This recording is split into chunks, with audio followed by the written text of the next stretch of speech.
வணக்கம். இந்த நாளில் சின்ன சின்ன வெளிச்சங்களில் இன்னொரு புதிய சிந்தனையை தெரிந்து கொள்வோம். அவர் ரொம்ப கோவக்காருங்க. அவன் அவன் கோவத்தில் நம்மளால் தாங்க முடியாதுப்பா. போச்சு, அவன் கோவப்பட்டானா அவ்வளோதான். அவன் சும்மா சும்மா கோச்சிக்கிறான் சார். அவன் எல்லார் கோவத்தையும் நம்ம மேலே காட்டுறான் சார். இப்படி இந்த ஸ்டேட்மெண்ட்லாம் நம்ம கேட்டிருக்கோம்ல.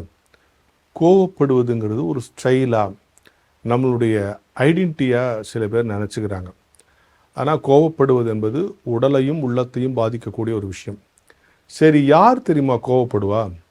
3 விஷயம் உள்ளவங்க தான் கோவப்படுவாங்க. நம்பர் 1, மனதின் வலிகளை வெளியே சொல்ல தெரியாதவர்கள் கோவப்படுவார்கள். அவங்க இன்னர் பெயின் ஒன்று இருக்கும், அதை சொல்ல தெரியல, இல்லை சொல்ல முடியலன்னா அவங்க கோவப்படுவாங்க.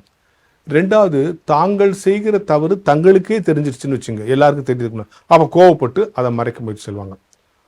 3வது, ஒரு இடத்துல இம்பார்ட்டன்ஸ் வேணும்னு நினைக்கிறவங்க கோவப்படுவாங்க. இவங்க 3 பேர் தான். இந்த 3 தான் எல்லா கோவத்துக்கும் அடிப்படை காரணமாக. மனதின் வலிகளை வெளியே சொல்ல தெரியாதவர்கள், தங்கள் இருப்பை காட்டிக்கொள்ள வேண்டும் என்று விரும்புகிறவர்கள், தங்கள் தவறு தங்களுக்கே தெரிந்ததற்கு பிறகு அடுத்தவர்களுக்கு தெரிவதற்கு முன்னால் அப்படி கோவப்பட்டு அதை முடிச்சிடுறது. எனவே கோபப்படுவது என்பது மிக ஒரு மோசமான குணம். அது உடலை கெடுக்கிறதுன்னு தான் டாக்டர் சொல்கிறாங்க. ரொம்ப டென்ஷன் ஆகாதீங்கன்னா கோவப்படாதீங்கன்னு அர்த்தம். அப்போ கோபம் இல்லாமல் இருக்கணும்னா என்ன பண்ணுறது? யாரெல்லாம் கோவப்படுவான்னு இப்போ நான் உங்களுக்கு சொல்லிட்டேன். யாராவது என்கிட்ட கோவப்பட்டா இந்த 3 ஃபார்முலாவில் ஒன்றில் வராங்களான்னு பார்ப்பேன்.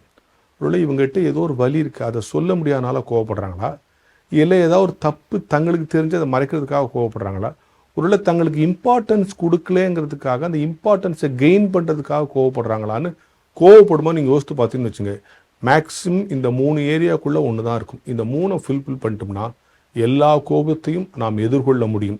எனவே கோபப்படாமல் இருப்பது நல்லது. கோபத்தை புரிந்து கொள்வது நல்லது.